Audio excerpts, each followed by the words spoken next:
എസേക്കിയേൽ 37 അധികാരം 5 6 വാക്യങ്ങൾ 5-6 ആയ വചനങ്ങൾ തൊട്ടുവെക്കാം. ദൈവമക്കൾ പഠിക്കണം. എസേക്കിയേൽ 37:5-6. എസേക്കിയേൽ ദീർഘദർശനം 37 അധികാരം 5-6 വചനങ്ങൾ വായിച്ചാട്ടെ മക്കളെ. கர்த்தராகிய ஆண்டவர் இந்த எலும்புகளை நோக்கி அஸ்திகளை நோக்கி இதோ நான் உங்களுக்கு ஆவியை பிரவேசிக்க பண்ணுவேன். അടുത്തത് அப்பொழுது உயிரடைவீர்கள். நான் உங்கள் மேல் நரம்புகளை சேர்த்து നിങ്ങളിൽ ഇസ്രായേലിൽ ഞരമ്പ് വെക്കും. അടുത്തത് உங்கள் மேல் மாம்சத்தை உண்டாக்கி ഇല്ലാത്ത മാംസത്തെ ഞാൻ നിങ്ങളിൽ വിളിച്ചു വരുത്തും. അടുത്തത് உங்களை தோலினால் மூடி നിങ്ങളെ തൊക്കിനാൽ മൂടി உங்களில் ஆவியை கட்டளையிடுவேன். നിങ്ങളെ ഇസ്രായേൽ ദേശത്തേക്ക് വായിച്ചാട്ടെ. அப்பொழுது நீங்கள் உயிரடைந்து நான் கர்த்தர் என்று அறிந்து கொள்வீர்கள். നിങ്ങൾ അറിയും ഞാൻ കർത്താവെന്ന്. அப்பொழுது நான் கர்த்தர் என்று நீங்கள் அறிந்து கொள்வீர்கள். അദ്ദേഹം പ്രസംഗിച്ചത്, அவர் பிரசங்கம் பண்ணினது ലോക രാജ്യങ്ങളിൽ നിന്ന് உலக നാടുകളിൽ നിന്ന് ഇസ്രായേലിനെ മടക്കി വരുത്തും. ഇസ്രായേലെ കർത്തർ திருப்பி கொண்டு வருவார். കേരളത്തിൽ മലയാള പത്രമുണ്ട്. அன்றைக்கு கேரளாவில மலையாள செய்தித்தாள் உண்டு. அது മലയാള മനോരമ പത്രം. அது மலையாள மனோரமா என்று சொல்லக்கூடிய செய்தித்தாள். 45 കാലം 1945ல அந்த பத்திரத்தில் எழுதியிருக்கிறது ஜப்பான் முன்னேறுന്നു തകരുന്നു. அதுல எழுதப்பட்டிருக்கிறது ஜப்பான் முன்னேறி கொண்டிருக்கிறது என்று சொல்லி. അമേരിക്ക തകരുന്നു. அமெரிக்கா தோற்று போய் கொண்டிருக்கிறது. രാവിലെ അടുത്ത നാളിലെ കുമ്പനാട് എന്ന് சொல்லக்கூடிய இடத்தில் IPC ക്വാർട്ടേഴ്സിലേക്ക് IPC தலைமை സഭയിലെ ജീപ്പ് പിടിച്ച് ആൾക്കാർ ചെന്നു. അനേകർ சென்றார்கள். അപ്പച്ചാ നിങ്ങൾ എന്ത് വൃത്തികേടായി പറയുന്നേ? தாத்தா நீங்க என்ன பிரசங்கம் பண்ணுகிறீங்க? പത്രത്തിൽ വരുന്ന ജപ്പാൻ മുന്നേറുന്നു. இங்க சொல்லப்பட்டிருக்கிறது ஜப்பான் முன்னேறுகிறது என்று. അദ്ദേഹം പറഞ്ഞൊരു കാര്യമുണ്ട്. அவர் சொன்ன ஒரு காரியமுண்டு. ഞാൻ പ്രസംഗിക്കുന്ന ബൈബിൾ സത്യമാണ്. நான் பிரசங்கிக்கிற வேதம் சத்தியமானது. ബൈബിൾ സത്യമാണ്. வேதம் சத்தியமானது. ഈ യുദ്ധത്തിൽ ഇസ്രായേൽ ജയിക്കും. இந்த யுத்தத்திலே இஸ்ரவேல் ஜெயிக்கும். അമേരിക്ക ജയിക്കും, ഇസ്രായേൽ മടങ്ങി വരും. அமெரிக்கா ஜெயிக்கும், இஸ்ரவேல் திரும்பி வரும் என்று சொன்னார். അന്ന് കാഴ്ചപ്പാടുള്ള അപ്പച്ചന്മാരുണ്ടായിരുന്നു. அன்றைக்கு நல்ல நீண்ட தூர பார்வை உள்ள முதியவர்கள் இருந்தார்கள். ഇന്ന് കുമ്പനാട് വണ്ടി പിടിച്ചു പോകുന്ന എന്തിനാ? இன்றைக்கு கும்பநாட்டுக்கு எதற்காக வண்டி பிடித்து போகிறார்கள்? കസേര പിടിക്കാനാ പോകുന്നത്. ஆமென். சேரை பிடிக்கும்படி அநேகர் போகிறார்கள். ഇതിനെ എല്ലാം ദൈവം അടിച്ചു ഒതുക്കും. அப்படிப்பட்டவர்கள் எல்லாம் கர்த்தர் ஒதுக்க போகிறார். നിങ്ങൾക്ക് സന്തോഷമില്ല? உங்களுக்கு யாருக்கும் சந்தோஷம் இல்லையா? കേരളത്തിലെ പാസ്റ്റർമാർക്ക് ആഗ്രഹം കസേര മതി. இன்றைக்கு அநேக போதகர்களுக்கு விருப்பம் எல்லாம் நாற்காலி மட்டும். ആത്മാക്കളെ വേണ്ട. ஆத்துமாக்கள் தேவையில்லை. മടങ്ങി ദൈവസഭ മടങ്ങി വരട്ടെ. தேவசபை திரும்பி வரட்டும். തന്റെ ജനം താഴ്മയോടെ ഇരുന്ന് ആമേൻ തങ്ങളുടെ ജനം താഴ്മപ്പെട്ട് താൻ ചെയ്ത പാപങ്ങളെ ഓർത്ത് തങ്ങൾ ചെയ്ത പാപത്തെ ഉണർന്ന് ദൈവസന്നിധിയിൽ ദൈവസമുഖത്തിൽ അനുതപിച്ച് മനസ്താപപ്പെട്ട് മാനസാന്തരപ്പെട്ട് മനം തിരുമ്മിനാൽ திரும்பி வந்தால் ഇന്ന് രാത്രി ഇന്നേക്ക് இரவிலே പണ്ടത്തെ പോലെ ഒരു ശുഭകാലം തരുവാ. മുന്നാളിൽ ഇരുന്നത് പോലെ ഒരു നല്ല നാட்களை തരുമടിയാ. ഒരു ഉണർവ് തരുവാ. ഒരു എഴുപ്പുതலை തരുമടിയാ. ഒരു അഭിഷേകം തരുവാ. ഒരു അഭിഷേകം തരുമടിയാ. ആത്മാക്കളുടെ ഒഴുക്ക് തരുവാ. ആത്മാക്കളിൻ ഒരു പെരിയ പ്രവാഹത്തെ തരുമടിയാ. കർത്താവ് ഇന്ന് രാത്രി നമ്മുടെ മണർവിൽ വന്നിട്ടുണ്ട്. കർത്തർ നമ്മുടെ മധ്യത്തിൽ ഇന്നേക്ക് இரவிலே കടന്നു വന്നിരിക്കുന്നു. പാസ്റ്റർമാർ മുട്ടുമടക്കട്ടെ. ബോധകர்கள் മുഴങ്കാൽ പടിയിട வேண்டும். നേതൃത്വം മുട്ടുമടക്കട്ടെ. തലമൈ സ്ഥാനങ്ങളിൽ ഇരിക്കുന്നവർ മുഴങ്കാൽ പടിയിടട്ടെ. കുഞ്ഞുങ്ങൾ മുട്ടുമടക്കട്ടെ. പിള്ളകൾ മുഴങ്കാൽ പടിയിടട്ടെ. അപ്പച്ചന്മാർ മുട്ടുമടക്കട്ടെ. മുതിയവர்கள் മുഴങ്കാൽ പടിയിടട്ടെ. ചെറുപ്പക്കാരികൾ മുട്ടുമടക്കട്ടെ. വാലിബ സഹോദര സഹോദരികൾ മുഴങ്കാൽ പടിയിട வேண்டும். അന്ത്യകാലത്തിന്റെ ഉണർവ് വ്യാപരിക്കട്ടെ. ഒരു കடைசி നാட்களின் எழுப்புதல் வெளிப்பட போகிறது. അത് കാഴ്ചപ്പാടുള്ള അപ്പച്ചന്മാരുണ്ടായിരുന്നു. அதற்கு நல்ல வெளிப்பாடுள்ள முதியவர்கள் இருந்தார்கள். ഞാൻ ഇന്ന് ഓർക്കുന്നു. நான் இன்றைக்கு ஞாபகம் இருக்கிறது. ഇന്ത്യയിൽ ഏറ്റവും കൂടുതൽ ക്രിസ്ത്യൻസ് ഏറ്റവും കൂടുതൽ ഉണർവുള്ള ഒരു പട്ടണം കന്യാകുമാരി. ஆமென். இந்தியாவில் அதிகமாய் கிறிஸ்தவர்கள் உள்ள ஒரு இடம் கன்னியாகுமரி மாவட்டம். ആദിമ കാലഘട്ടത്ത് ஆமென் മുൻ നാட்களிலே നല്ല വിശുദ്ധന്മാരായ പിതാക്കന്മാർ ഈ കന്യാകുമാരിയിൽ ഉണ്ടായിരുന്നു. நல்ல பரிசுத்தவான்களாகிய பிதாக்கள் இந்த கன்னியாகுமரி மாவட்டத்தில் இருந்தார்கள். അവരുടെ നടപ്പ് കൊണ്ട് ഇന്നും തിരുവനന്തപുരം ജില്ലയിൽ ആയിരക്കണക്കിന് യോഗങ്ങൾ നടക്കുന്നത്. அப்படிப்பட்டவர்கள் இருந்தனால தான் இன்றைக்கும் திருவனந்தபுரம் மாவட்டம் வரைக்கும் अनेक கூட்டங்கள் நடக்கிறது. அதுதான் தெய்வത്തിന്റെ கருணை. அதுதான் கர்த்தருடைய இரக்கம். ഇന്ന് രാത്രി വിശ്വാസത്തോടെ ഞാൻ പറയുക. இன்னைக்கு இரவில விசுவாசத்தோடு நான் சொல்லுகிறேன். നിങ്ങൾ അക്സെപ്റ്റ് ചെയ്താലും അക്സെപ്റ്റ് ചെയ്തില്ലെങ്കിലും நீங்கள் ஏற்றுக்கொண்டாலும் ஏற்றுக்கொள்ளாவிட்டாலும் കന്യാകുമാരി മാവട്ടത്തിൽ നിന്ന് கன்னியாகுமரி மாவட்டத்திலிருந்து അന്ത്യകാലത്ത് ഒരു ഉണർവ് വ്യാപരിക്കും. ஆமென். கடைசி நாட்களில் ஒரு எழுப்புதல் வெளிப்படும். പാസ്റ്റർമാർക്ക് വിശ്വാസമില്ല. எந்த ஊழியக்காரர்களுக்கு விசுவாசம் இல்லையோ വടക്ക് നിന്നൊരു വാൾ വരും. ஆமென். வடக்கில் இருந்து ஒரு பட்டயம் வரும். പക്ഷേ എന്നാൽ തെക്ക് നിന്നൊരു ആത്മീയ ഉണർവ് വ്യാപരിക്കും. ஆனால் தெற்கில் இருந்து ஒரு ஆவியின் எழுப்புதல் பற்றி எரியும். രാത്രി വിശ്വാസത്തോടെ ദൈവദാസനാകുന്ന ഞാൻ പറയുന്നു. இன்னைக்கு விசுவாசத்தோடு கர்த்தருடைய ஊழியக்காரனாகிய நான் சொல்லுகிறேன். കന്യാകുമാരി കടപ്പുറം തൊട്ട് കാശ്മീർ വരെ അന്ത്യകാലത്ത് ഒരു ഉണർവ് പൊട്ടിപ്പുറപ്പെടും. கன்னியாகுமரி கடலில் இருந்து காஷ்மீர் வரைக்கும் ஒரு பெரிய எழுப்புதல் கடைசி நாள்ல வெளிப்படும். രാത്രി ആരെങ്കിലും പറയാൻ തയ്യാറുണ്ടോ? இன்னைக்கு இரவுல யாராவது சொல்ல ஆயத்தமா இருக்கீங்களா? യേശുവേ ആ ഉണർവിന്റെ ഭാഗമായി എന്നെ ഒന്ന് ഉണർത്തണമേ. യേശുവേ அந்த எழுப்புதலுக்கு ஒரு பகுதியாய் என்னை பயன்படுத்த வேண்டுமே. രാത്രി പരിശുദ്ധാത്മാവ് നിന്റെ മേൽ ചലിക്കുന്ന രാത്രി. இரவுல பரிசுத்த ஆவியார் உன் மேல கிரியை செய்கிற ராத்திரி. നിന്നെ ഒരു ഇണങ്ങിയ ആയുധമായി സ്വർഗ്ഗം തൊടാൻ പോകുന്നു. உன்னை பயனுள்ள ஒரு ஆயுதமாய் கர்த்தர் தொட போகிறார். നിനക്ക് അധിക ഡോക്ടറേറ്റ് ഒന്നും വേണ്ട. நீ உன்னுடைய திறமையோ உன்னுடைய பட்டமோ தேவையில்லை. PhD ഒന്നും വേണ്ട. உன்னுடைய PhD தேவையில்லை. 13 പേരിരിക്കുന്ന 13 பேர் இருக்கிற ഒരു കൊച്ചു കൂട്ടത്തിൽ ஒரு சின்ன கூட்டத்தில் ഒരു പാസ്റ്ററായിട്ടല്ല, ஒரு போதகராய் அல்ல, ഒരു ഇവാഞ്ചലിസ്റ്റ് ആയിട്ട് പ്രസംഗിച്ചു തുടങ്ങിയതാ സജു ചാത്തന്നൂർ. ആമേൻ. ഒരു ചിന്ന സുവിശേഷകനായി പ്രസംഗിത്ത് ആരംഭിച്ചതാണ് പാസ്റ്റർ സജു ചാത്തന്നൂർ. ഇന്നേക്ക് 14 കൊല്ലം മുമ്പ്, ഇന്നിലിருந்து 14 ആണ്ടുകൾക്ക് മുന്നാൽ ആദ്യമായിട്ട് ഞാൻ കൺവെൻഷൻ പ്രസംഗിക്കുന്നത്, முதலாய் நான் கன்வென்ஷன் பிரசங்கம் பண்ணுகிறது തമിഴ്നാടിനോട് ചേർന്ന് ചെങ്കവിള, ആമേൻ, തമിഴ്നാട് പക്കത്തിൽ ചെങ്കവിള എന്ന് ചൊല്ലக்கூடிய இடத்தில் കൃപാസനത്തിന്റെ കൺവെൻഷനിൽ, கிருபாசன கன்வென்ஷனில் ആദ്യമായിട്ടാണ് ഞാൻ 200-300 പേരെ നടക്കി നിൽക്കുന്നത്. ஆமென். முதல் முறையாக தான் 200-300 பேர் இருக்கிற இடத்துல நான் பிரசங்கித்தேன். PhD இல்ல, ஒரு PhDயும் இல்ல, ஒரு ഡോക്ടറേറ്റ് ഇല്ല, எந்த பட்டமும் இல்ல, ഒരു ഓർഡിനേഷനും ഇല്ല, எந்த ஆர்டினேஷனும் இல்ல, ആരുടെയും കൈവെപ്പില്ല, யாருடைய கைவைப்பும் இல்ல. ഒറ്റ കാര്യം സ്വർഗ്ഗത്തോട് പറഞ്ഞു, ஒரே ஒரு காரியம் பரலோகம் சொன்னது, അടിയനിതാ, ஆண்டவரே இதோ அடியேன் என்று சொன்னேன். അന്ന് 3 രാത്രി ഞാൻ ചെങ്കവിളയിൽ പ്രസംഗിച്ചു. அன்னைக்கு 3 ராத்திரி செங்கவிளையில பிரசங்கம் பண்ணினேன். അതിനുശേഷം കർത്താവിന്റെ സന്നിധിയിൽ നിന്നപ്പോൾ എവിടെയൊക്കെ കൊണ്ടുപോകാൻ ദൈവം കൃപ ചെയ്തു. அதற்கு பின்பு கர்த்தருடைய சமூகத்தில் நின்று என்னை எங்கெல்லாமோ கர்த்தர் கொண்டு போக கிருபை செய்தார். എല്ലാ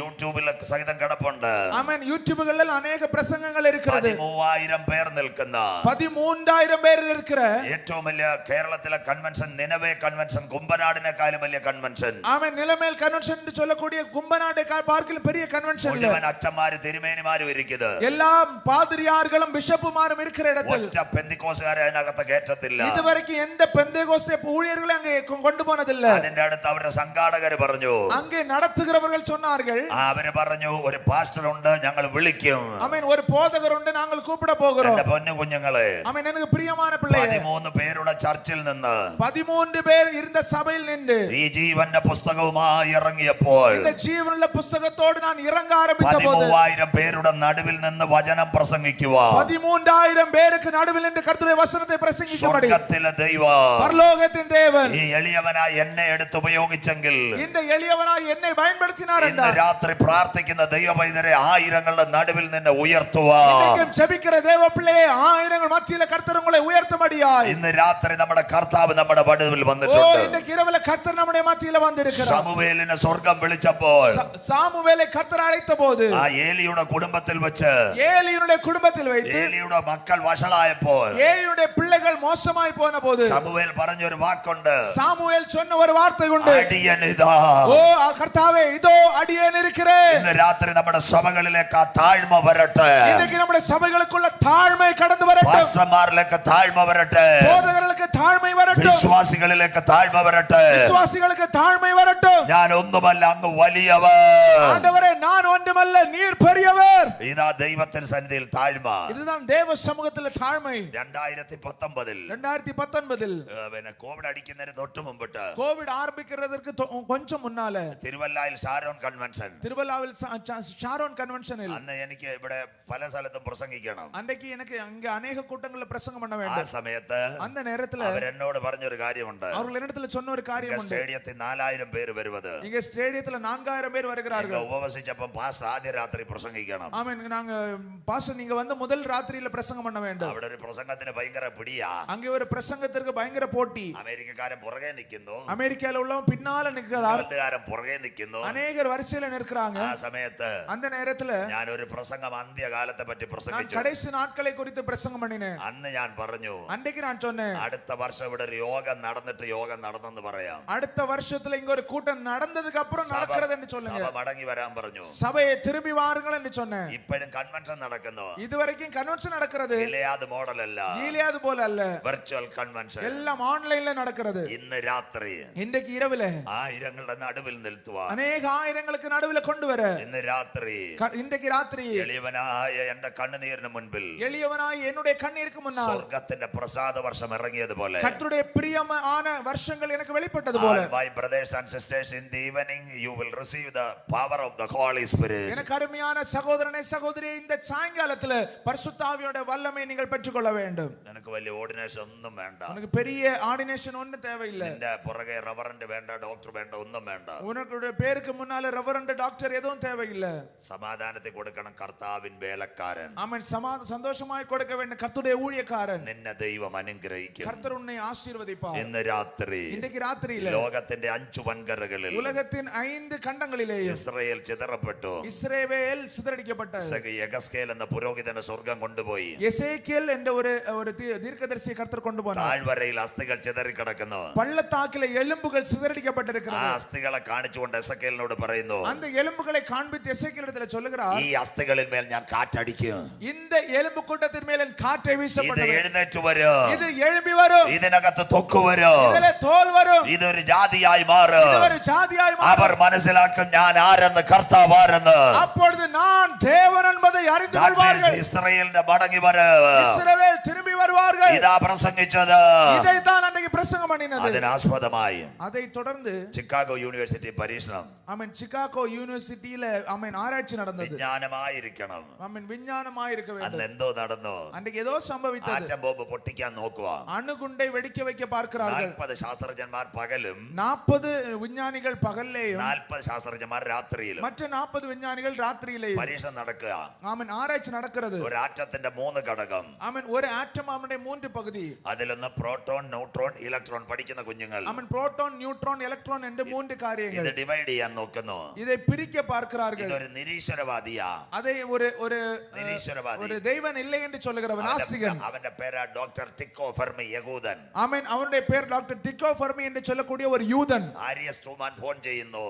ഹാരിയസ് ട്രൂമാൻ அமெரிக்கன் அதிபதியாக அன்றைக்கு இருந்தவர் அவருக்கு போன் பண்ணுகிறார். ആറ്റം ഉണ്ടാക്കണം, ജപ്പാനെ തകർക്കണം. சீக்கிரமாய் அணுகுண்டை உண்டாக்க வேண்டும், ஜப்பானை நாம் அழிக்க வேண்டும். ആ സമയത്ത് அந்த நேரத்தில் ഇവരെല്ലാം നോക്കി പാസ്റ്റർ. இவர்கள் எல்லாரும் முயற்சி பண்ணியும் അപ്പൊ അവൻ പുറകോട്ടൊന്ന് ചിന്തിച്ചു. அப்பொழுது அவன் கொஞ்சம் பின்னாலே யோசித்து பார்த்தான். ഒന്നാം ലോക മഹായുദ്ധത്തിൽ முதலாவது உலக மகா யுத்தத்தில் TNT സ്ഫോടക വസ്തു, ஆமென், அந்த TNT சொல்லக்கூடிய வெடிபொருள் ബൈബിൾ പ്രകാരമാ കടത്തിവിട്ടു. வேத வசனத்தின்படிதான் ஐஸ் கட்டியில வைத்து விட்டார்கள். അവൻ നേരെ വീട്ടിൽ വന്നു. அவன் நேர வீட்டுக்கு வந்தான். നിരീശ്വരവാദി ബൈബിൾ തുറന്നു. நாஸ்திகன் வேதத்தை திறந்தான். സ്വർഗ്ഗം അവന്റെ അകക്കണ്ണ് തുറന്നു. பரலோகம் அவனுடைய மனக்கண்களை திறந்தார். സ്വർഗ്ഗം അവനോട് പറഞ്ഞു, கர்த்தர் அவனோடு சொல்ல ஆரம்பித்தார், പത്രോസിന്റെ ലേഖനം വായിക്കുവാൻ. பேதுருடைய நிருபத்தை வாசிக்க അവന്റെ ദൈവം അവന്റെ അകക്കണ്ണ് തുറന്നു.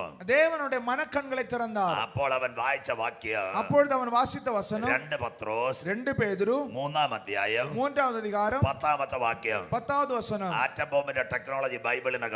ஆட்டமாவுடைய டெக்னாலஜி வேதத்துல 2 சொல்லப்பட்டிருக்கு. പത്രോസ് 2 பேதுரு 3-ാം അധ്യായം 3வது அதிகாரம் 10-ാമത്തെ വാക്യം. 10வது வசனம். വായിച്ചാട്ട് മോളെ. வாசிக்கலாம். கர்த்தருடைய நாள் കർത്താവിന്റെ ദിവസം இரவிலே திருடன் வருகிற விதமாய் வரும். ഇന്ന് രാവിലെ ഞാൻ പറഞ്ഞതുപോലെ കള്ളനെ പോലെ വരും. அப்பொழுது അപ്പോൾ வானங்கள் மடமடவென்று ആകാശം കൊടുമുഴക്കത്തോടെ ഒഴിഞ്ഞു പോകും. பூதங்கள் வெந்து உருகிப்போம். ഭൂമി വെന്തുരുകും. பூமியும் அதிலுள்ள கிரியைகளும் எரிந்து அழிந்து போம். ഭൂമിയിലെ സകല പദാർത്ഥങ്ങളും കത്തിപ്പോകും. അടുത്തത് இப்படி இவைகளெல்லாம் அழிந்து போகிறதா இருக்கிறபடியால் മതി. കർത്താവിന്റെ ദിവസം കള്ളനെ പോലെ വരും. கர்த்தருடைய நாள் இரவிலே திருடன் வருகிற விதமாய் வரும். മൂലപദാർത്ഥം കത്തിയെഴുകും. அன்றைக்கு பூதங்கள் எல்லாம் வெந்து உருகி போகும். മൂലപദാർത്ഥം, സ്മാൾ പോർഷൻ. ഒരു പദാർത്ഥത്തിന്റെ ചെറിയ കണികയുടെ പേര് ആറ്റം. ஆமென். அதனுடைய அந்த ஆட்டமை குறித்து அதிலிருந்து அவன் புரிந்து கொள்ள ஆரம்பித்தான். അവന് അകം കത്തി തുടങ്ങി. அவனுடைய உள்ளில் இருந்து ஒரு பச்சை எரிதல் ആറ്റം കത്തുമോ? அவன் இந்த ஆட்டம் அணு எரிய முடியுமோ? ഉടനെ അവൻ ഓടി. அவன் ஓட ஆரம்பித்தான். ചിക്കാഗോ യൂണിവേഴ്സിറ്റിയിൽ പോയി. சிகாகோ யூனிவர்சிட்டியில போனான். 80 ശാസ്ത്രജ്ഞന്മാരെ വിളിച്ചു. 80 വിஞ்ஞானிகளை அழைத்தான். ബൈബിൾ ഇപ്പുറത്ത് വെച്ചു. வேதத்தை மேலே வைத்தான். അവൻ പ്രോട്ടോൺ ന്യൂട്രോൺ മാറ്റി. புரோட்டானை நியூட்ரானை மாற்றினான். ഇലക്ട്രോൺ ഡിവൈഡ് ചെയ്തു. எலக்ட்ரானை பிரித்தான். പ്രോട്ടോണിനകത്തും ന്യൂട്രോണിനകത്തും புரோட்டானுக்குள்ளேயும் நியூட்ரானுக்குள்ளேயும் ഇലക്ട്രിക് സപ്ലൈ കൊടുത്തു. ஆமென், கரண்டை கொடுத்தான். பார்த்தார்கள். ചിക്കാഗോ യൂണിവേഴ്സിറ്റി പൊട്ടി.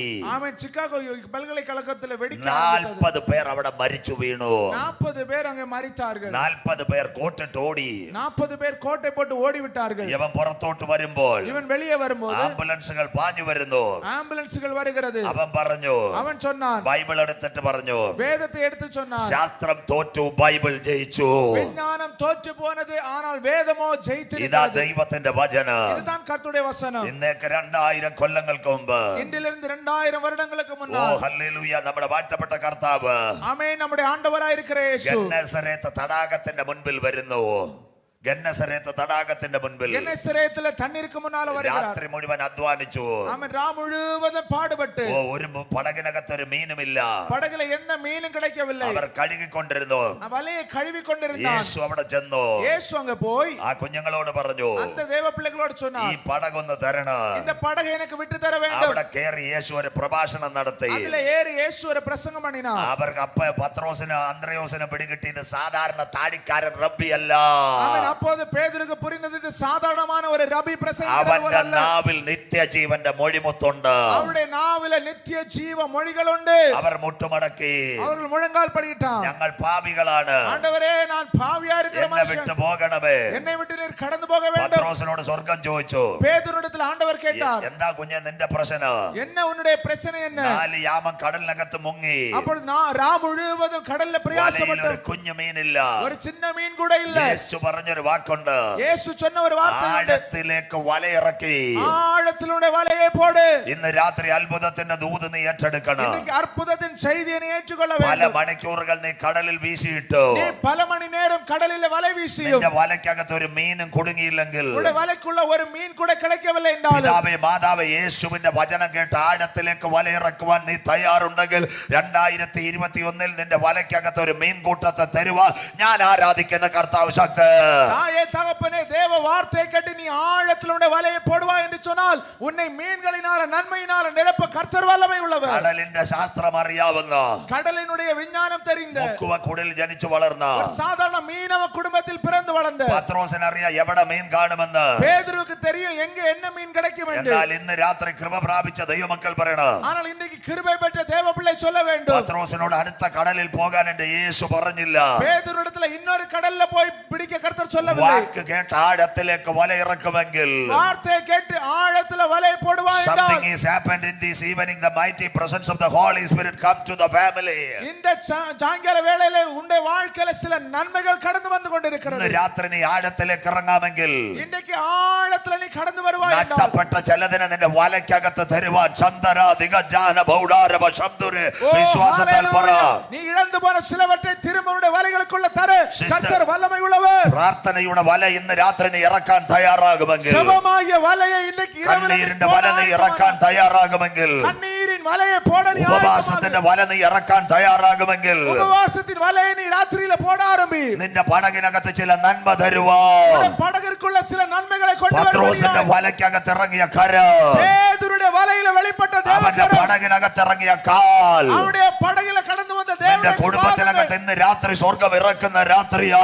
കുടുംബത്തിற்குள்ள പരലോകം കൊണ്ടുവരുന്ന മഹിമയുടെ നാഥൻ ഇന്ന് രാത്രി വന്നിട്ടുണ്ട്. அந்த மகிமையின் தேவன் இன்னைக்கு இரவுல கடந்து வந்திருக்கிறார். 2021 ഡിസംബർ 31 അവസാനിക്കുന്നതിന് മുമ്പ് 2021 ഡിസംബർ മാസം முடிகிறதற்கு എന്റെ முன்னால் പടകിനകത്ത് ചില നന്മ തരുവാൻ, என்னுடைய படகிற்குள்ள சில நன்மைகளை தரும்படியா, എന്റെ കണ്ണുനീരിന്റെ മറുപടി എന്റെ പ്രാർത്ഥനാ മുറിക്കകത്ത് വരുവാൻ, ஓ என்னுடைய கண்ணீருக்கு பதிலாக என்னுடைய ஜெபரയിல നന്മ എന്റെ வரும்படி, ഉപവാസത്തിന്റെ മറുപടി ഈ വർഷം തന്നെ എന്റെ കുടുംബത്തിനകത്ത് തരുവാൻ ഇന്ന് രാത്രി മഹിമാധനനായ ദൈവം ഇന്ന് രാത്രി തന്റെ ദൂതന്മാരുമായി വന്നിട്ടുണ്ട്. ஓ என்னுடைய உபவாசத்திற்கு பதிலாக இந்த வருஷத்திலே தரும்படி கர்த்தர் தம்முடைய தூதர்களோடு ഇന്ന് வந்திருக்கிறார். രാത്രി നീ വിശ്വസിച്ചുകൊണ്ട് ഗ്രൗണ്ട് വിട്ടു പോകാവോ? இன்றைக்கு நீ விசுவாசித்து பெற்றுக்கொண்டு தான் போக ഒഴിഞ്ഞ வேண்டும். പടകിനെ നിറയ്ക്കുവാൻ കരുത്തുറ്റ ദൈവം, பெருமையான படகை நிரப்ப வல்லமை നിന്റെ உள்ளவர், ശത്രുക്കളുടെ നടുവിൽ നിന്നെ മാനിക്കുന്ന ദൈവം, சத்துருக்கள் மத்தியில உன்னை கனம் பண்ணுகிற നിന്നെ கர்த்தர், നിന്ദിച്ചവരുടെ നടുവിൽ നിന്നെ ഉയർത്തുന്ന ദൈവം உன்னை நிந்தித்தவர்கள் மத்தியில உன்னை உயர்த்துகிற தேவன் ഇന്ന് രാത്രി വന്നിട്ടുണ്ട്. இன்னைக்கு இரவுல கடந்து வந்திருக்கிறார். ഒഴിഞ്ഞ പടകുമായി കൺവെൻഷൻ പ്രാർത്ഥിച്ച് അവസാനിക്കുമ്പോൾ പോകരുത്. ஓ வெறுமையான படகோடு இந்த கன்வென்ஷன் ஃபங்க்ஷன் முடிந்து போக கூடாது. ഇന്ന് രാത്രി പറയണ യേശു എനിക്ക് വേണ്ടി ചില കാര്യങ്ങൾ ചെയ്യും. ஓ எஸ் இந்த இரவில விசுவாசத்தோடு சொல்லுங்க கர்த்தர் எனக்காய் சிலவற்றை നിന്റെ செய்வார். ഭവനത്തിന് വേണ്ടി ചെയ്യുവാൻ യേശു വന്നിട്ടുണ്ട് സഹോദരി. உங்க குடும்பத்திற்காய் சில நன்மைகளை செய்ய இயேசு வந்திருக்கிறார் രാത്രിയുടെ സഹോദരി. യാമങ്ങളിൽ നീ വേറിട്ട് പ്രാർത്ഥിക്കുന്ന ചില പ്രാർത്ഥനയുടെ മറുപടി ഈ വർഷം അവസാനിക്കുന്നതിന് മുമ്പ് നിന്റെ കുടുംബത്തിനകത്ത് തരുവാൻ എന്റെ കർത്താവ് വന്നിട്ടുണ്ട്. രണ്ടാമത് രാത്രി വിശ്വസിക്കുന്ന കുഞ്ഞുങ്ങൾ ഇന്ന് രാത്രി വചനം ഏറ്റെടുത്താട്ടെ. ஓ இந்த நீ விசுவாசிக்கிற ஜெபிக்கிற காரியத்திற்கு பதில் தர கர்த்தர் வந்திருக்கிறார். விசுவாசத்தோடு அதை ஏற்றுக்கொள்ளுங்கள். ആത്മാവിന്റെ മഴ ഇവിടെ പെയ്തുകൊണ്ടിരിക്കുക. ஆவியானுடைய மழை இந்த இடத்துல பெய்து கொண்டிருக்கிறது. വചനത്തിന്റെ മഴ ഇവിടെ പെയ്തുകൊണ്ടിരിക്കുക. வசனத்தின் மழை இந்த இடத்துல பெய்கிறது. പരിശുദ്ധാത്മാവിന്റെ കൃപ ഇവിടെ വ്യാപരിച്ചു കൊണ്ടിരിക്കുക. பரிசுத்தாவினுடைய கிருபை இங்க வெளிப்படுகிறது. അന്ത്യകാലത്തിന് ദൂത് പറയുന്നെങ്കിൽ വചനം ചലിക്കുമ്പോൾ கடைசி காலத்தினுடைய செய்தியை சொல்லும்போது வசனம் இங்க கிரியை ചെയ്യുம்போது ഉണ്ടാക്കിയ കെട്ടുകളെ പരിശുദ്ധാത്മാവ് അറുത്തു മാറ്റുകയാണ്. உனக்கு எதிராய் கட்டப்பட்ட கட்டுகளை பரிசுத்த ஆவியானவர் அறுத்து மாற்றுகிறார். അനുഗ്രഹത്തിന്റെ പടവ് ഗേറ്റിനകത്ത് വരത്തില്ലെന്ന് പിശാച് പറയുന്നെങ്കിൽ ഇന്ന് രാത്രി പറ എന്റെ യേശു എന്റെ പടകിനകത്തുണ്ട്. ஓ ஆசீர்வாதத்தின் எந்த காரியமும் உன்னுடைய படகுக்குள்ள வருவதில்லை என்று பிசாசு சொல்வார் என்றால் விசுவாசத்தோடு சொல்லுங்க இயேசுவினுடைய படகுக்குள்ள கடந்து வருவார். ജയാളിയായ കർത്താവ് എന്റെ കൂടെയുണ്ട്. ஆமென். ஜெயம் பெற்ற கர்த்தர் என்னோடு கூட இருக்கிறார். മരണത്തെ ജയിച്ച് ഉയർത്തെഴുന്നേറ്റ യേശു എന്റെ കൂടെയുണ്ട്. மரணத்தை ஜெயித்து உயிரோடு எழுந்த இயேசு என்னோடு கூட உண்டு. പെരുത്ത മീൻകൂട്ടം നിറഞ്ഞപ്പോൾ பெரிய மீன் கூட்டம் நிரம்பின போது പത്രോസിന് പിടികിട്ടി. பேதுருவுக்கு புரிந்தது. പടകും വലയും വിട്ടു. படகையும் வலையும் விட்டான். അവൻ കർത്താവിന്റെ കൂടെ ഇറങ്ങി. அவன் கர்த்தரோடு கூட புறப்பட ஆரம்பித்தான். ചെന്നൈ യൂണിവേഴ്സിറ്റിയിൽ നിന്ന് കെമിസ്ട്രി എടുത്തില്ല. அவன் சென்னை யூனிவர்சிட்டியில போய் கெமிஸ்ட்ரி ஒன்றும் படிக்கவில்லை. മാർത്താണ്ഡ കല്ലൂരിയിൽ പോയി സയൻസ് പഠിച്ചില്ല. அவன் மார்த்தாண்டத்துல எந்த கல்லூரியிலேயும் அவன் சயின்ஸும் படிக்கவில்லை. അവന് കടലിൽ മീന്റെ എണ്ണവും കൊട്ടയും മാത്രം അറിയാവുന്ന அவனுக்கு தெரிந்ததெல்லாம் கடல்ல மீன் குட்டை அந்த காரியங்கள் மட்டும்தான். പടക് മാത്രം അറിയാം. அவன் படகை பற்றி மட்டும் தெரியும். അവനോട് സ്വർഗം പറഞ്ഞു அவனிடத்துல பரலோகம் சொன்னது കാലത്തിന്റെ വിജ്ഞാനം എഴുതാൻ கடைசி காலத்தினுடைய விஞ்ஞானத்தை உன்னை கொண்டு எழுத போகிறார். ആകാശം കൊടുമുടക്കത്തോടെ ഒഴിഞ്ഞു പോകും. வானங்கள் மடமடவென்று வெந்துருகி போகும்.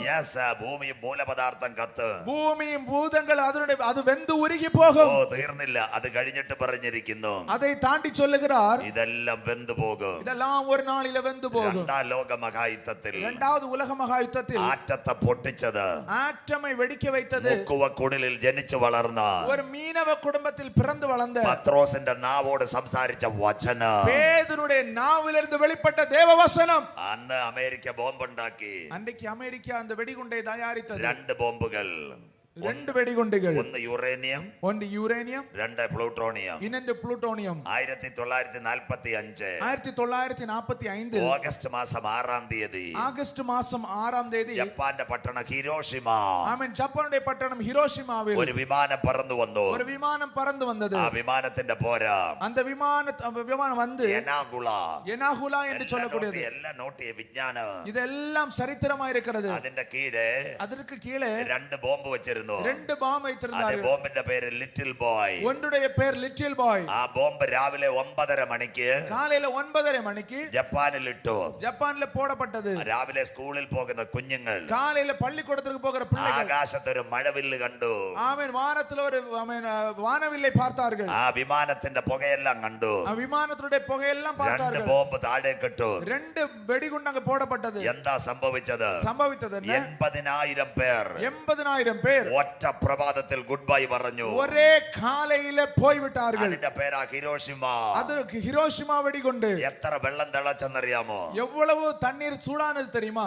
ഈ ഭൂമിയിലെ ചൂട് കൂടി. பூமியினுடைய வெப்பமே அதிகரித்தது. തീർന്നില്ല. முடியவில்லை. എന്റെ പൊന്നു കുഞ്ഞുങ്ങളെ സമുദ്രത്തിലേക്ക് ചാടി വെള്ളത്തെ ചൂട് മാറാൻ വേണ്ടി ஆமென் அதனுடைய உஷ்ணத்தை தாங்க முடியாமல் தூரே இருந்த अनेகர் சமுத்திரத்தில் குதித்தும் കടൽ വെള്ളം തിളച്ചു. கடல் தண்ணீர் கூட கொதித்தது. ആ ചാടിയവരുടെ കണ്ണ് ഒഴിഞ്ഞു പോയി. அங்கே குதித்த அநேகருடைய கண்கள் கெட்டு போனது. കൈകൾ പൊട്ടാൻ തുടങ്ങി ചൂട് കൊണ്ട്. அந்த சூட்டினால கைகள் உடைய ஆரம்பித்தது. 80,000 പേർ മരിച്ചു. 80,000 பேர் மரித்தார்கள். அடுத்தது 1945 ഓഗസ്റ്റ് 8 1945 ஆகஸ்ட் 8ஆவது மாதம் രണ്ടാമത്തെ വിമാനം நாகசாகி என்று சொல்லக்கூடிய இடத்துல ஒரு விமானம். അതിന്റെ പേരാ ബോക്സ് കാർ വിമാനം. American fighter. ஆமென் அமெரிக்காவுடைய பாக்ஸ்டார் என்று சொல்லக்கூடிய விமானம். അത് കേറി ഇട്ടു പ്ലൂട്ടോണിയം ബോംബ്. அங்கே போட்டார்கள் இன்னொரு புளூட்டோனியம் வெடிகுண்டு. 80,000 പേർ அங்கேயும் 80,000 பேர் ഒറ്റ മിനിറ്റ് കൊണ്ട് മാഞ്ഞു. ஒரே நிமிஷத்துல மாண்டு போனார்கள். 2 ദിവസം കൊണ്ട് 2 നാட்களில 1.5 ലക്ഷം പേർ മരിച്ചു. 1.5 ലക്ഷം പേർ മരിத்தார்கள். ജപ്പാൻ കൊടി താഴ്ത്തി. ஜப்பான் தோற்று போனது. വിയറ്റ്നാം കൊടി താഴ്ത്തി. வியட்நாம் தோற்று போனது. അമേരിക്ക ജയിച്ചു. அமெரிக்கா வெற்றி பெற்றது. അമേരിക്ക കാര്യം റെഡിയാക്കി. அமெரிக்கா காரியங்களை ஆயத்தமாக்கினது. എന്താ കാര്യം റെഡിയാക്കിയത്? என்ன காரியம் ஆயத்தம் பண்ணினது? ടിക്കോബർമിയെ കൊട്ടാരത്തിൽ വിളിച്ചു. அந்த டிக்கோபர்மை அரண்மனையில் அழைத்தார்கள். ആരിയസ് ട്രൂമാൻ അമേരിക്കയുടെ പ്രസിഡന്റ് പറഞ്ഞു, அன்றைக்கு இருந்த அமெரிக்கன் அதிபதி சொன்னார், കുഞ്ഞെ നിനക്ക് എന്ത് മറുപടി വേണം? விஞ்ஞானிடத்தில் கேட்டார், உனக்கு என்ன பிரதிபலன் வேண்டும்? ആറ്റം ബോംബ് ഉണ്ടാക്കിയത് ആര്? ஆட்டம் பாம் உருவாக்கினது யார்? യഹൂദൻ. ஒரு யூதன். പിൻപിൽ പ്രവർത്തിച്ചത് அதற்கு பின்னால கிரியை செய்தது പത്രോസിന്റെ ലേഖനം. பேதுனுடைய நிருபம். എന്ത് റിപ്ലൈ, എന്ത് റെമ്യൂണറേഷൻ? ஆமென். உனக்கு பிரதிபலனாக என்ன வேண்டும்? അപ്പ പറഞ്ഞു, அப்ப அவன் சொன்னான், അല്ലയോ സാർ, சார், ഞങ്ങൾക്ക് കോളനി മാത്രം, எங்களுக்கு இப்போ இருக்கிறது ஒரு காலனி மட்டும். ഞങ്ങളെ ഒരു രാജ്യമാക്കണം. எங்களை ஒரு நாடாக அங்கீகரிக்க ഞങ്ങൾ வேண்டும். അവിടെ ഇവിടെ കിടന്ന് അലയുന്നു. நாங்கள் அங்கங்கமாக அலைகிறோம். അങ്ങനെയെങ്കിൽ அப்படியானால் കാൽവരിയുടെ കൊലക്കളത്തിൽ கல்வாரி சிலுவையிலே യേശു പരമയാഗമാകുന്നതിന് മുമ്പിട്ട് இயேசு மகா பலியாகும் போது യഹൂദ പരീക്ഷകൾ പറഞ്ഞു, யூத பரிசேயர்கள் சொன்னார்கள், അവന്റെ രക്തം ഞങ്ങളുടെ മേലും அவருடைய இரத்தப்பழி எங்கள் மேலும் ഞങ്ങളുടെ തലമുറ മേലും വന്നു எங்கள் ഭവിക്കട്ടെ. பிள்ளைகள் மேலும் வந்து பலிக்கட்டும். ഞങ്ങൾ എവിടെല്ലാം ചിതറുന്നു, இன்றைக்கு நாங்கள் எங்கெல்லாமோ சிதறடிக்கப்படுகிறோம். ഞങ്ങളൊന്ന് മടങ്ങി വരണം. நாங்கள் திரும்பி வர ஆசைப்படுகிறோம். മടങ്ങി വരാൻ പറഞ്ഞു. திரும்பி வர சொன்னார்கள். ഏത് സ്ഥലം വേണം? என்ன எந்த இடம் வேண்டும்? കാനഡ കൊടുക്കാന്ന് പറഞ്ഞു. കാനഡ, கனடா தேசத்துல நாங்கள் நாடு தருகிறோம் என்று சொன்னார்கள். പറഞ്ഞു വേണ്ട யூதன் சொன்னாங்க, இடம் வேண்டாம். വേണ്ട. അത് കഴിഞ്ഞിട്ട് അമേരിക്കയിൽ ഒരു സ്ഥലം കൊടുക്കാന്ന് പറഞ്ഞു. அமெரிக்காவில் உங்களுக்கு இடம் தருகிறோம் என்று കൊറിയയിൽ சொன்னார்கள். കൊടുക്കാന്ന് പറഞ്ഞു. കൊറിയ. கொரியாவில் இடம் தருகிறோம். ജപ്പാനിൽ കൊടുക്കാന്ന് പറഞ്ഞു. ஜப்பான்ல தருகிறோம். ഇല്ല, അവര് പറഞ്ഞു അടുത്ത സ്ഥലം യൂറോപ്പിൽ കൊടുക്കാന്ന് പറഞ്ഞു. யூரோப்பில் இடம் தருகிறோம். അമേരിക്ക ലോക പോലീസായി. ஆமென். அமெரிக்கா உலகத்துக்கே போலீஸ் ஆனது. 14 സ്ഥലങ്ങൾ തൊട്ട് കാണിച്ചു. 14 இடங்களை காண்பித்தார்கள். യഹൂദൻ പറഞ്ഞു അതൊന്നും വേണ്ട. யூதன் சொன்னா இந்த இடம் ஒன்று எங்களுக்கு தேவையில்லை. ഞങ്ങൾക്ക് ഒരു സ്ഥലം മാത്രം മതി. எங்களுக்கு ஒரே ஒரு இடம் வேண்டும். അബ്രഹാമും ഇസഹാക്കും യാക്കോബും ഞങ്ങളുടെ വല്യപ്പൻ ദാവീദ് കാൽ ചവിട്ടിയ ദേശം വേണം. ஆபிரகாம், ஈசாக்கு, யாக்கோபு மற்றும் எங்களுடைய முற்பிதாக்கள் தாவீது கால் மிதித்த தேசம் வேண்டும். 3 വർഷം കോംപ്രമൈസ് ടോക്കിംഗ്. 3 വർഷം 3 வருட சமாதான பேச்சு நடந்தது. സഭയിൽ സ്ഥലം കിട്ടിയില്ല. இடம் கிடைக்கவில்லை. 1948 ഏപ്രിൽ 14 ആകാശത്തിൽ രക്തചന്ദ്രൻ. ஆமென். 1948வது வருடம் ஆகஸ்ட் 14 வானத்துல ரத்தச்சந்திரன். ഏപ്രിൽ 14 ஏப்ரல் 14வது தேதி. രക്തചന്ദ്രൻ. ஆமென்.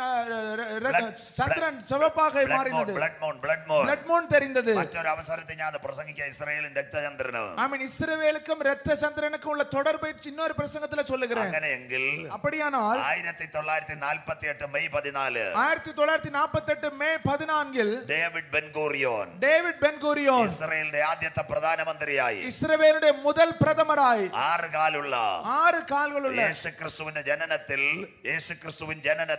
യേശുക്രിസ്തുവിന്റെ പിറപ്പിലെ ഒരു നക്ഷത്രം 6 കാലുള്ളത് വഴികാട്ടിയതുപോലെ, ആമേൻ, 6 വാലുകളുള്ള നക്ഷത്രം വഴികാട്ടുന്നതുപോലെ ഗോലാൻ കുന്നുകളിൽ, ആമേൻ, ഗോലാൻ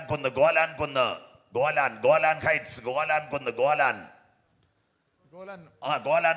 என்று சொல்லக்கூடிய மேட்டிலே, ആ കുന്നിന്റെ മേളിൽ அந்த மலை மேட்டிற்கு பின்னால் കൊടി ഉയർത്തിക്കൊണ്ട് വിളിച്ചു പറഞ്ഞു, அவன் ஒரு கொடியை நாட்டி சொன்னார்கள், ഞങ്ങൾ മടങ്ങി വന്നു, അത്തി തളിർത്തു. நாங்கள் திரும்பி வந்திருக்கிறோம், அத்திமரம் துளிர் விட்டிருக்கிறது. പൗലോസ് പറഞ്ഞു, പൗലോസ് അവരുടെ ഭ്രംശം, ആമേൻ, അവരുടെ തള്ളപ്പെടുதல் ലോകത്തിന്റെ നിരപ്പിന് ഹേതുവായെങ്കിൽ, உலகத்தின் ஒப்புரவாகுதலுக்கு ஏதுவானதென்றால், അവരുടെ അംഗീകാരം, அவருடைய ஒப்புரவாகுதல், മരിച്ചവർ ഉയർക്കാറായി, மரித்தவர்கள் உயிரோடு எழும்ப ஏதுவாகும். ഇന്ത്യ സ്വാതന്ത്ര്യമായതെന്ന്, இந்தியா என்றைக்கு சுதந்திரமானது? അതോടൊപ്പം 1947 ഓഗസ്റ്റ് 15 ഇന്ത്യ, ஆமென், அந்த நாட்களுக்கு பக்கத்துல தான் 1947 ஆகஸ்ட்ல இந்தியா சுதந்திரமானது. അതിന്റെ 14 പാകിസ്ഥാൻ സ്വതന്ത്രമായി. அதனுடைய 14ஆம் தேதி தான் பாகிஸ்தான்ல சுதந்திரம். ഇന്ന് ഇസ്രായേലിന് എത്ര വയസ്സായി? இன்றைக்கு இஸ்ரவேலுக்கு எத்தனை வயதாகிறது? 48നെ 70 കൊണ്ട് കൂട്ടിയാൽ 2018. ஆமென், 48 70 கூட்டினால் 2018. ഇന്ന് ഇസ്രായേലിന് എത്ര വയസ്സുണ്ട്? இன்னைக்கு இஸ்ரவேலுக்கு எத்தனை வயது? 73 വയസ്സുണ്ട്. 73 വയதாகிறது. മനുഷ്യന്റെ ആയുസ് എത്ര? மனுஷனுடைய ஆயுசு என்ன? ആ സങ്കീർത്തനം 90 ആരും വായിക്കത്തില്ലേ? யாரும் சங்கீத 90 வாசிக்கிறது இல்லையா? பாஸ்டர்மாரு வாய்க்கத்தே இல்ல. யாரும் வாசிக்கிறதே இல்ல. பாஸ்டர்மாரு போதகர்கள் வாசிக்கிறதே இல்ல. ഞങ്ങൾ മരണ വീട്ടിൽ പോകുമ്പോൾ நாங்கள் மரண வீடுகளுக்கு போகும்போது സങ്കീർത്തനം 90 ഇങ്ങനെ വായിക്കും. சங்கீதம் 90 எப்படி வாசிப்போம்? അനാദിയായ ശാശ്വതമായ ഞങ്ങളുടെ ദൈവം, நீர் அநாதியாய் என்னைக்கும் எங்கள் தேவனாயிருக்கிறீர். മനുഷ്യരെ പൊടിയിലേക്ക് മടക്കി ചേരുമാറാക്കുന്ന ദൈവം, மனுஷனை பூமியின் துள்ள திரும்ப பண்ணுகிறீர். അവിടെ കൊണ്ട് പാസ്റ്ററിന്റെ ബൈബിളിന് കൊടുക്കുന്നത്. அங்கே இருந்துதான் போதகர்களுக்கு பைபிள் கொடுக்கிறது. അവള് വായിക്കും ഞങ്ങളുടെ ആയുഷ്കാലം 70 80. அங்கே வாசிக்க வேண்டிய எங்களுடைய ஆயுசு நாட்கள் 70 வருஷம். അപ്പൊ പാസ്റ്റർ സന്തോഷിക്ക് പോയാ അവള് പോട്ട് ഞാൻ വേറൊരു കല്യാണം കഴിക്കാം. ആ പോയ അവള് പോട്ട് ഞാൻ വേറെ കല്യാണം കഴിക്കാം. அப்ப அத வாசித்தா சொல்லுவாங்க போனவங்க போட்டு நான் இன்னொரு திருமணம் பண்ணுகிறேன்னு சொல்லி. പാസ്റ്ററിന് പോകാൻ താല്പര്യമില്ല.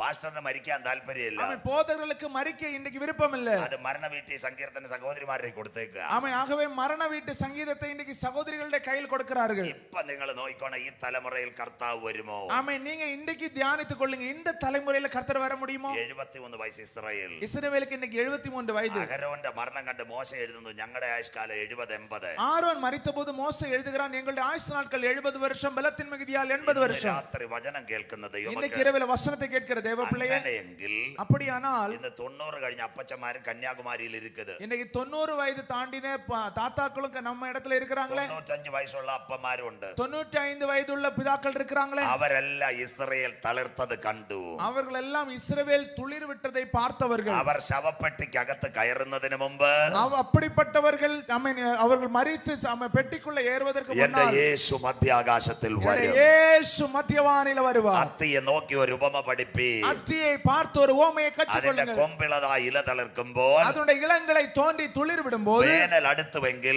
வசந்த காலம் சமீபம் என்றால், എന്റെ യേശു പറഞ്ഞു என் இயேசு சொன்னார், ഇതൊക്കെ സംഭവിക്കുവോള് இதெல்லாம் சம்பவிக்கும் ഈ போது തലമുറ മരണം വഴിയായി ഒഴിഞ്ഞു പോകയില്ല. இந்த தலைமுறை ஆமென் இதோடு ஒழிந்து போவதில்லை. കരമടിച്ച് ദൈവത്തെ ആരാധിച്ചാട്ട് தேவ பிள்ளைகள் கையை தட்டி கர்த்தரை மகிமைப்படுத்து. യേശു വരാറായി. இயேசு வர போகிறார். ശവപ്പെട്ടിക്കകത്ത് കാണാതെ നാം എടുക്കപ്പെടാറായി. ஆமென். மரணம் காணாதபடி நாம் எடுத்துக்கொள்ளப்பட போகிறோம்.